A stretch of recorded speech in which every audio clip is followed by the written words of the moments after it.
ગયો ચાલુ જો આ વિડીયો આપણો જોજો અને જા મસાલા પટ્ટી ભજીયા જો તમે આ મસાલા ભરીને ભજીયા બનાવ્યા એક નંબર.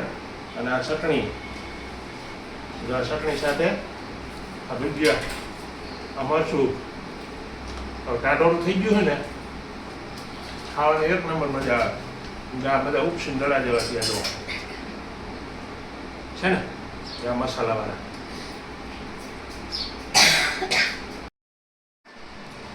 ચાલો મિત્રો, જય દ્વારકાધીશ. કેમ છો બધા? મજામાં ને? જો આજે આપણે બટેટાની પતરી બનાવવાની છે. પતરી બનાવવાની પણ અલગ ટાઈપથી બનાવવાની છે, તો વિડીયોમાં બન્યા રહેજો. જો આ 2 બટેટા લઈ લીધા છે આપણે અને આટલું લસણ લઈ લીધું છે. હવે લસણને આપણે પહેલાં ખાંડવાનું છે, તો ખાંડણીમાં નાખી દઉં અને એમાં મસાલા એડ કરવાના છે થોડાક. અને આ 2 બટેટા છે, બટેટાને આપણે છે ને પહેલાં સાલ ઉતાર લઈએ. જો આ રીતે સાલ ઉતાર નાખવાની.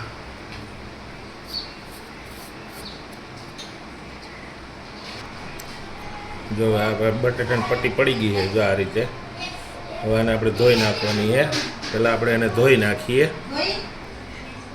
જો આટલા તીખા લઈ લેવાના અને થોડુંક આપણે લસણ બતાવ્યું હતું એ, અને બીજો થોડોક ગરમ મસાલો અને થોડી ચટણી. આ બધું છે ને એક ખાંડણીમાં આપણે ખાંડી નાખવાનું છે. પહેલાં ખાંડી અને વ્યવસ્થિત કરી લેવાનું. જો હવે આપણો છે ને આ મસાલો તૈયાર થઈ ગયો છે. જો આ રીતે મસાલો બનાવી લેવાનો પહેલાં, અને પછી છે ને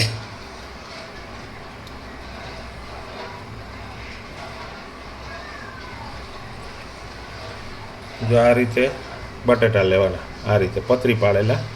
પછી એને તમારે છે ને જો આ રીતના આમ કરી નાખવાનું. જો આવી રીતના આખાઈમાં તમારે આમ સોંપડી દેવાનું. આ જેવું તેવું છોપડું હું તમને દેખાડવા પૂરતું. અને પછી જે આ 2 પટ્ટી છે ને આવી રીતના ભેગી કરી નાખવાની. આવી રીતના ભેગી કરી અને આવી રીતના પછી આ લોટમાં બોરી અને આ તરવાનું છે. ભજીયા તો હજા વરસાદ થઈ ગયો ને એટલે આવા ભજીયા ખાવાની બહુ મજા આવે. જે રીતના મસાલા ભરી અને આ પટ્ટી ભજીયાને તમે આવી રીતના પેક કરી અને પછી લોટમાં તરીને ખાવ ને ચટણી સાથે, એટલે તમે જુઓ આ રીતના મસાલો ભરાઈ જાય અને પછી આ ભજીયું બને. એટલે એમાં કાંઈ ઘટે નહીં. અને એમાં વરસાદ થઈ ગયો છે એટલે ભજીયાની સિઝન તો અત્યારે ખૂબ જોશમાં ચાલશે અને ખાવાની પણ મજા આવશે. અને તમે પણ એકવાર ટ્રાય કરજો. જો હવે આપણે મસાલાથી ભરાઈને કમ્પ્લીટ થઈ ગયા છે. હવે એને આપણે તરવાના છે. તો તરવા માટે આપણે બેસન જોઈએ, ટૂંકમાં લોટ ચણાનો. તો એ આપણે લઈ અને બેટર તૈયાર કરીએ. જો એટલો આપણે ચણાનો લોટ લઈ લીધો છે અને એમાં 1 ચમચી નિમક નાખવાનું અને પછી બેટર આપણે તૈયાર કરી લઈએ. અને જો આ તેલ મૂકી દીધું છે ગરમ થવા માટે, તો એ હમણાં આપણે ગરમ થઈ જશે. જો આપણે તેલ આવી ગયું છે અને જો આવી રીતના છે ને આમ બોરી આવી રીતના નાખી દેવાના. જો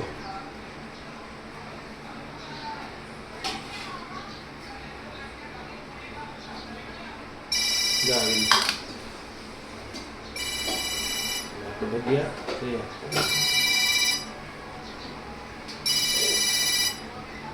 હા પણ બનાવે હે, બનાવી લઈએ ને મીઠી બની હવે તીખી બનાવે.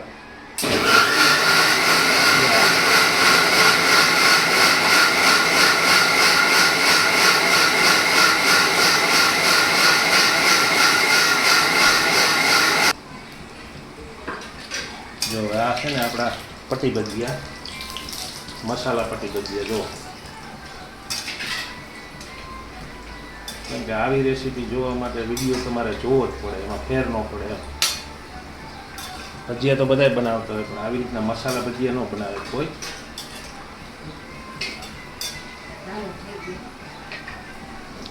જો પાકીને કમ્પ્લીટ થઈ ગયા છે આપણા પટ્ટી ભજીયા.